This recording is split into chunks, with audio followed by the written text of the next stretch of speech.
L-Aġenzija tal-Gvern Infrastruttura Malta qed tibni mill-ġdid 2 minn 3 mullijiet fil-Bajja ta' San Tomàs f'Witilajn wara li l-qilla tal-baħar ħallet il-marka tagħha. Ix-xogħlijiet mistennija jelliminaw kull periklu għal min jiffrekwenta din iż-żona popolari fin-nofsinhar tal-pajjiż u se jsiru b'investiment ta' 3 miljun euro.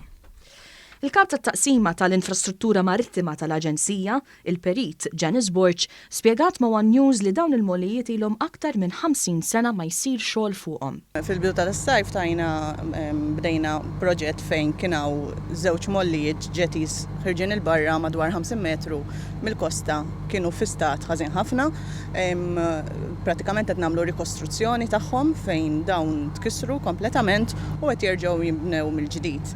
Qegħdin kemm jista' jkun naġlu biex neħilsu kemm jista' jkun xogħol matul il-perjodu tas-sajf ħalli kif jerġa' jibda l-maltemp nkunu avvanzati fix-xogħol tagħna. L-għannu il-maġġoranza tax-xogħlijiet jitlestew tul is-sajf meta l-baħar ikun aktar kalm, kemm minħabba s-sigurtà tal-ħaddiema kif ukoll għall protezzjoni tal-ambjent marittimu. Fil-fatt, f'Lulju li għadda kien beda twaqqih u t-tindif tal-mollijiet l-antiki skont miżuri għall protezzjoni tal-ambjent. Il-proġett mistenni jitlesta sal-aħħar tas-sena.